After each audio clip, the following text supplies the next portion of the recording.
Okay, let's look at how we can code functions in Python. We like functions as programmers because it allows us to break our programs into these more manageable chunks.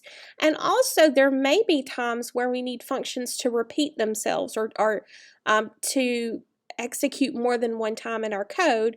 And that way we don't have to just recreate that code over and over again.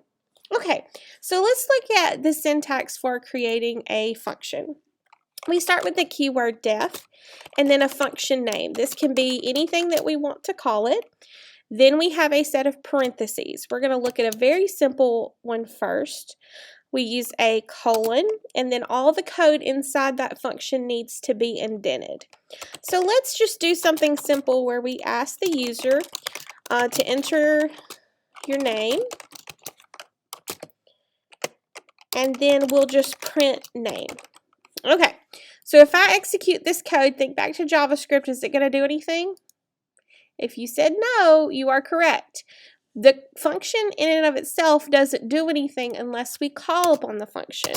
The call needs to be outside of the function itself. So notice I am not indented, and now I want to execute the print name function. So now when I execute this code, it does ask me for my name, and I can say Mario, and then it prints my name. Okay, so that's not all functions can do, and I'm just gonna comment this out. Okay, I've added some comments here, so let's try a function that returns a value. In this case, again, we're going to use the keyword def. I'm just going to call this print name again. I've commented out our previous function. The code is going to be the same here for the input.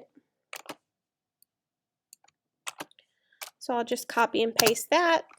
And then this time, instead of printing, I'm going to do a return statement. In the return statement, I'm going to tell it to return a value. And that just means when this function is called, it's going to send something back to wherever it was called. So if I say print, and then I'm calling the function print name and execute this, it'll be very similar to the first code. So if I enter Mario, again it says Mario. Okay, so that's using a return value, and then we just use the print statement outside of the function. Now, just like with JavaScript, functions can have parameters. So I've already typed this out for us. In this case, we have a print name function, and we're going to accept a parameter into that function. So this is just a variable, which we are going to accept the word name, or the variable name.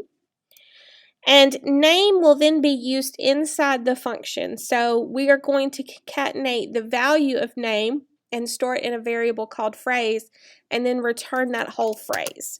So now, when we call this function, I'm just going to use the print. We'll do print name. We need to send it an argument. Remember, when we call the function, it's called an argument. When we define the function, it's called a parameter. But basically, it's just a variable. We're sending things back and forth. Okay, so I'm going to send it a value for name, in this case, Mario. So now I'm going to comment out this first one. So this is the only one that's going to run. And when we run this code, it says hello Mario. So when we called the function here, we sent the value Mario to name. It was then able to use that value in every instance in the function that has something called name.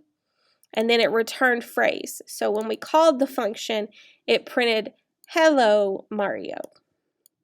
Okay, we can also pass multiple parameters. In this case, I have a function that accepts a parameter called greeting and a parameter called name. Those are used with concatenation and a space to create a phrase, and we return the phrase.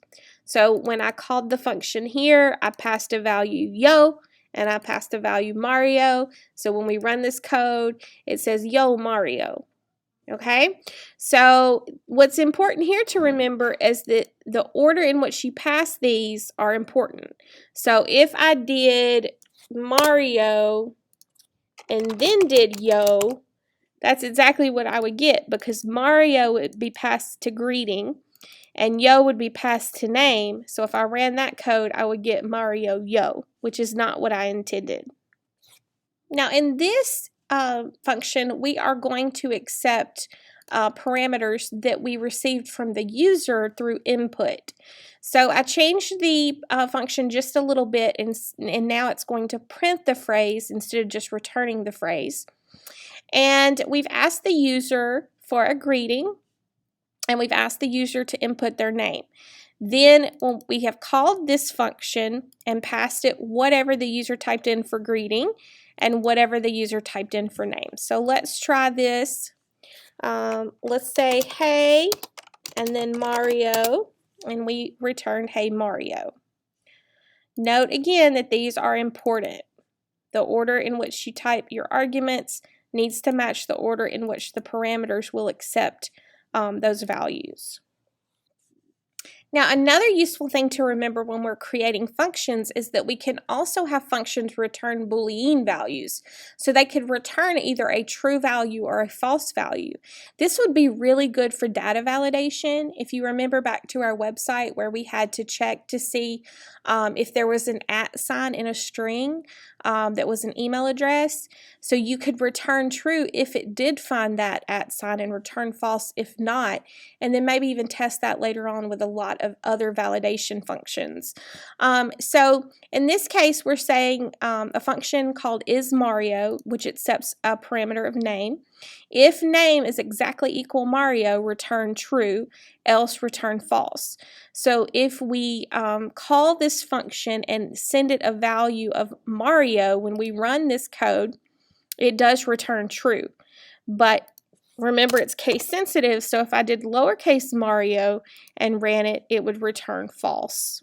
These are just simple functions, but all of those are great examples to get us started working with functions.